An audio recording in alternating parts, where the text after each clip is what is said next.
Eagle. అదే సంక్రాంతికి హనుమాన్, ఫిబ్రవరి eagle. ఫిబ్రవరి 9th eagle. అది కూడా మా సినిమా నేను భావిస్తున్నాను, ఎందుకంటే చాలా అభినాభావ సంబంధం ఈగిల్తో నాకు. ఫస్ట్ మా డైరెక్టర్తో మళ్ళీ ఇంకోటి చేస్తున్నావు, హీరో గారితో, ఆ విషయం తర్వాత వస్తాలే. డైరెక్టర్తో, ప్రొడక్షన్ కంపెనీతో, ముగ్గురితో నాకు చాలా క్లోజ్ రిలేషన్ ఉంది. చాలా పెద్ద బ్లాక్ బస్టర్ అవ్వాలి ఈగిల్ అని మీ టీం తర్వాత అంత కోరుకునేది నేనే నిజంగా. నా డౌట్ ఏంటంటే, రవి గారు అనగానే ఒక కమర్షియల్ ఎంటర్టైనర్, ఓ 4 పాటలు, విపరీతమైన కామెడీ, ఇది మా అందరిలో ఉన్న ఎక్స్పెక్టేషన్. బట్ మీరు మాత్రం ఎప్పుడు ఎవ్రీ 2-3 ఫిలిమ్స్కి ఒకసారి బ్రేక్ చేసి ఒక స్టైలిష్ యాక్షన్ ఫిల్ము, ఒక total out of the box film. ఇది అవుట్ ఆఫ్ ద బాక్స్ అని అనట్లా, ఇది చాలా ఎగ్జాక్ట్లీ అదే చెప్పాను కూడా. ఇది కమర్షియల్ కనిపిస్తుంది, బట్ నేను అంటుంది మీ స్టైల్ ఆఫ్ కమర్షియల్ ధమాకా. అలా కాదు, ఇది పక్కా కమర్షియల్, మాస్ అన్నీ ఉన్నాయి. బట్ రెగ్యులర్గా ఏంటంటే డ్యూయెట్లు, ఈ మనలో ఉన్నాయి సాంగ్స్ ఉన్నాయి దీంట్లో, but not like mass numbers. Like ఇప్పుడు ధమాకా అన్న చూడు, ధమాకాలా ఉండకపోయినా మిగతా అంతా ఎంటర్టైన్మెంట్, మామూలు ఎంటర్టైన్మెంట్ ఉండదు అని అనుకుంటున్నారేమో చాలామందికి, ఆ ఫీలింగ్ ఉండొచ్చు. ఇప్పుడు అదే అడుగుతున్నాను నేను, అందరూ ఎక్స్పెక్ట్ చేస్తుంటే మీరు ఎందుకు ఎవ్రీ 2-3 ఫిల్మ్స్కి ఒకసారి బ్రేక్ చేసి చేస్తారు? నేను అది ఇప్పుడే కాదు, ఇది చేస్తూనే ఉంటాను, నా ప్రయత్నం చేస్తుంటాను. కానీ ఒకటి మాత్రం ఖచ్చితంగా చెప్పగలను తేజ, ఈ సినిమా మరి అలా ఉండదులే, మరి అంత ఇదిగా ఉండదు నేను అనుకుంటున్నాను. దీంట్లో అన్ని రకాలు అన్నీ ఉన్నాయి దీంట్లో. ఫస్ట్ ఆఫ్ ఆల్ ఏంటంటే, నా గెటప్ అంటే చాలా నచ్చింది. ఆ సినిమాలో గెటప్ నాకు బాగా, అది నేను ఫస్ట్ మాట్లాడేది అదే. నన్ను చూసుకోవటం అనేది, నచ్చటం అనేది చాలా తక్కువ. ఫస్ట్ టైం ఎవరినో చూస్తున్న ఫీలింగ్ కలుగుతుంది నాకు. మీరు అన్నారు నాతో, అది ఉంది దీంట్లో. మీరు ఏ సినిమాకి మేక్ ఓవర్ అనేది అసలు చేయరు అంటే నా ఉద్దేశం, ఇంత మేక్ ఓవర్ ఉండదు ఎప్పుడు ఏ సినిమాకి. అంటే కమర్షియల్ సినిమాలు కాళ్ళకి పెద్ద మేక్ ఓవర్లు ఏమి ఉండవు కదా, కొంచెం హట్కే ఉంటేనే కదా ఉండేది. ఇప్పుడు నెక్స్ట్ నువ్వు చేస్తావు సేమ్ యాసేజ్ హనుమాన్ గెటప్ ఉండదు, హనుమంత్ గెటప్ ఉండదుగా, వేరే మారుతాయిగా, ట్రై చేస్తావుగా డెఫినెట్గా. అంటే నేను చేసే ప్రతి సినిమా కాన్షియస్గా ఎలాగోలో ఒక మేక్ ఓవర్ చేద్దామని అనుకుంటా. కానీ మీరు 3 సినిమాలు రన్నింగ్లో ఉండగా కూడా, ప్రతి సంవత్సరం 3 సినిమాలు పెడతారు ఒకదానికి ఒకటి, రన్నింగ్లో ఉండగా కూడా ఈ సినిమాకి టైం తీసుకుని మేక్ ఓవర్ చేశారు. ఎందుకు, వాట్ ఈస్ దట్ మిమ్మల్ని ఎక్సైట్ చేసిన ఫ్యాక్టర్ ఏంటి మేక్ ఓవర్ చేయడానికి? ఫస్ట్ ఆఫ్ ఆల్ క్యారెక్టరైజేషన్ ఒకటి, నో డౌట్. దాంట్లో ఒక 2-3 ఎపిసోడ్స్ ఉంటాయి. ఎపిసోడ్స్ అంటే మళ్ళీ అది ఐటమ్స్ అనుకుంటారేమో, కాదు, కథలోకి సంబంధించిన 3-4 ఎపిసోడ్లు ఉన్నాయి. అవి నన్ను బాగా తెలుగు పదం మాట ఆకట్టుకున్నాయి, విపరీతంగా నచ్చింది. కార్తీక్ తన డిజైనింగ్, ఆ మొత్తం each and every episode designing నాకు ఏవైతే చెప్పాడో, ఇది మామూలుగా చాలా క్లీషే లైను అయినా సరే ఇది నిజం. అదేంటంటే, తను చెప్పిన దానికంటే బాగా వచ్చింది, డెఫినెట్గా బాగా, బెటర్ డెలివర్ చేసాడు, which I didn't expect, to be very honest. ఇప్పుడు దాన్ని ఇంకా ఎన్హాన్స్ చేయడానికి ట్రై చేస్తున్నాడు. లైక్ సౌండ్, సిజీ, బ్యాక్గ్రౌండ్ మొత్తం అంతా. సో సౌండ్ ఎక్స్ట్రాడినరీ సౌండ్, విజృంభణము, విస్ఫోటనము, అది వస్తుంటే ఒక చిన్న గూస్ బంప్స్ మూమెంట్ ఉంది. అది ఇంకా రిలీజ్ చేయలేదు, డైరెక్టర్ గారు ఇక్కడే ఉన్నారు కాబట్టి తప్పకుండా వెంటనే రిలీజ్ చేసేస్తే ఎంటర్టైన్ అవుతాం. సో ఆయన డైరెక్టర్ విషయం వచ్చింది కాబట్టి, మీకు నాకు తెలుసు పర్సనల్గా, ఆడియన్స్కి తెలియాలి కాబట్టి అడుగుతున్నా. ఈ డైరెక్టర్తో మీకు 4 సినిమాల రిలేషన్ అంతేనా? మూడోది 3 సినిమాలు, డిస్కో రాజా, ధమాకా అండ్ ఇది. సో అంటే డిఓపికి మీరు డైరెక్షన్ ఛాన్స్ ఇవ్వటం ఇది ఫస్ట్ టైం కాదు. ఎందుకు కార్తిక్కి మీకు డైరెక్షన్ ఇద్దాం అనిపించింది? ఎందుకంటే తను ఆల్మోస్ట్ ఫస్ట్ సినిమా కింద లెక్కిది డైరెక్టర్గా. సో మరి ఎందుకు ఇద్దాం అనిపించింది? అండ్ దిస్ బిగ్ ఫిల్మ్, అది కేవలం మళ్ళీ మామూలుగా ఏదో చెప్తాడు, ఒక యాక్షన్ ఫిల్మ్ ఉందండి, అండ్ ఫస్ట్ చెప్పింది ఏంటంటే డేస్ కూడా తక్కువ, లైక్ ఎక్కువ సాంగ్స్ అలాంటిది అని స్టార్ట్ అయింది. నువ్వు ఎందుకు నవ్వుతున్నావు నాకు అర్థమవుతుంది.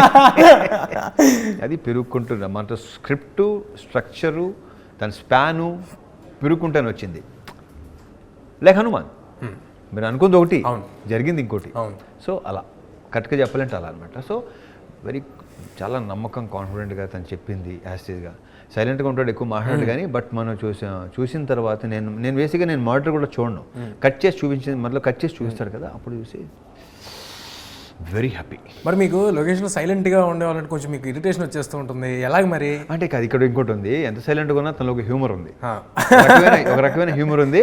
ఆ హ్యూమరే సినిమాలో ఉంటుంది.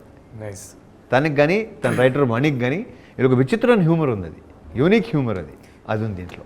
మనీ ఎక్స్ట్రాడినరీ డైలాగ్స్ రాశారు, వెరీ గుడ్. కొన్ని ఆయన రాసిన ప్రాసలు అర్థం చేసుకోవడానికి మళ్ళీ కొంచెం వెనక్కి వెళ్ళి చూడాల్సి వచ్చే అంత ఎఫర్ట్ పెట్టి రాశారు ఆయన. సో మనీ గురించి మనీ నుంచి కూడా తను ఫస్ట్ నాకు నరేషన్ ఇచ్చింది తనే. ఎక్కడ తొడగకోకుండా కాన్ఫిడెంట్గా పదం రాత తన డైలాగ్స్ మేము పోలాండ్ వెళ్ళాం సీన్ చదువుతుంటే నాకు ముచ్చటేసింది నిజంగా. బాగుంది, అతని పదప్రయోగం చాలా నచ్చింది నాకు, అందరికీ అర్థం అవుతుంది కూడా. Very strong. I don't know one liners దాంట్లో ఇప్పుడు చెప్పాలో వద్దు, స్క్రీన్ చూస్తూనే బాగుంటుంది.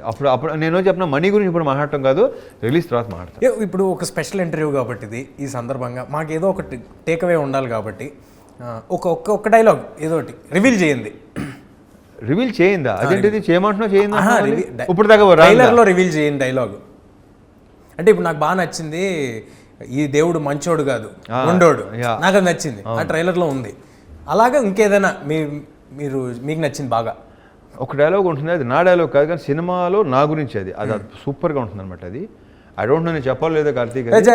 నాకు బాగా నచ్చింది ఏంటంటే మేము ఎన్నో యుద్ధాలు చూసాం కానీ మొట్టమొదటిసారి పంతాన్ని చూస్తున్నాం. పంతం అంటే నేను చెప్తాను చాలా మామూలుగా ఉంది కానీ ఆ సిచ్యువేషన్లో అది వచ్చిన తర్వాత గూస్ బంప్స్ వస్తాయి. అది మీకు ఒరిజినల్గా కూడా రియల్ లైఫ్లో కూడా యాప్ట్ అవుద్దాం. ఎన్నో యుద్ధాలు చూసాం కానీ పంతం మాత్రం. ఇప్పుడు నాకు డౌట్ గురుగారు, కమర్షియల్ ఇప్పుడు నాకు అడిగినట్టు కమర్షియల్ సినిమా లేకపోతే ఒక యాక్షన్ ఎంటర్టైనరు ఏ సినిమా చేసినా కానీ మీరు ఇద్దరు హీరోయిన్లు ఉంటున్నారు ఏంటండి? నాకు సంబంధం లేదు, నేను పెట్టమంటున్నాను ఏంటి నాకు తెలియదు. ఇద్దరు హీరోయిన్లు మాత్రం కంపల్సరీగా చెప్పిన ఒకటి మాత్రం ఒకరు హీరోయిన్ బాగుంది, చాలా బాగుంది, ఇద్దరు ఉంటే ఇంకా కలర్ఫుల్గా ఉంటుంది నేను ఎలా అనుకుంటాను. నేను ఎప్పుడు మీతో అనే మాట ఇక్కడ చెప్పేచ్చా? అవును, నేను ఏ సినిమాలు ఈ మధ్యకాలంలో ఈ రెండు హీరోయిన్లు ఇద్దరు హీరోయిన్లు ఏ సినిమా చేశాను నేను లాస్ట్? లేదు, టైగర్ ఒకటి టైగర్లో ఉన్నారు. దీంట్లో లేదు, నేను 2-3 సినిమాల్లో పేరు చదువుతుంటే 2-3 హీరోలు అనుకుంటున్నాను. రావణాసురాలో 3 ఉన్నారు. అది అదా అంటే దాంట్లో హీరోయిన్ అంటే హీరోయిన్ కాదు కదా. నేను మీతో ఎప్పుడు చెప్పేది ఆడియన్స్ సమక్షంగా ఒకటి చెప్పేస్తాను. చెప్పచ్చా? మీకు తెలుసు కదా అదేంటో. చెప్పు. అదేంటంటే చిన్న ప్రాబ్లమ్ ఒకటి, యంగ్ హీరోస్ అందరికీ అంటే కొత్తగా వచ్చిన యంగ్ హీరోస్ అంటే ఐ మీన్ టు సే కొత్త బ్యాచ్ మా లాటు చాలా ప్రాబ్లం ఫేస్ చేస్తున్నారండి. హీరోయిన్లు దొరకట్లేదు. ఎందుకు దొరకట్లేదంటే ఉండేదో 15 మంది ఉంటున్నారు. రవితేజ గారు సంవత్సరానికి 3 సినిమాలు చేస్తారు. ఒక్కో సినిమాలో 2 హీరోయిన్లు ఉంటున్నారు. దానికి ఆడిషన్ మాత్రం 4 చేస్తున్నారు. అంటే 3x4 12 మంది కూడా మేము రవితేజ గారి సినిమా చేస్తున్నాము అని ఫిక్స్. 12 మందినా ఒక్కో సినిమాకి 4 ఇంటూ 3 సినిమాలు అంతే. సో ఆ 12 మంది మేము రవితేజ గారి సినిమా చేస్తున్నాం, మీరు కాసేపు ఆగండి అని చెప్పి మమ్మల్ని ఆపేస్తున్నారు. దొరకట్లేదు, కష్టమైపోతుంది. ఇది ఒక ప్రాబ్లం ఒకటి ఉంది. ఇది ఆడియన్స్ సమక్షంగా ఇప్పుడు నేను చెప్పండి. ఇక నీకు ఆ ప్రాబ్లం ఉండదు. ఐ హోప్ ఇక నాకు ఆ ప్రాబ్లం ఉండదు అని. అంటే ఇది 2 విధాలుగా తీసుకోవచ్చు. ఒకటి, నీకు హీరోయిన్ ఉండే సినిమాలు నువ్వు ఎలాగో చేయలేవని మీరు అన్న తీసుకోవచ్చు.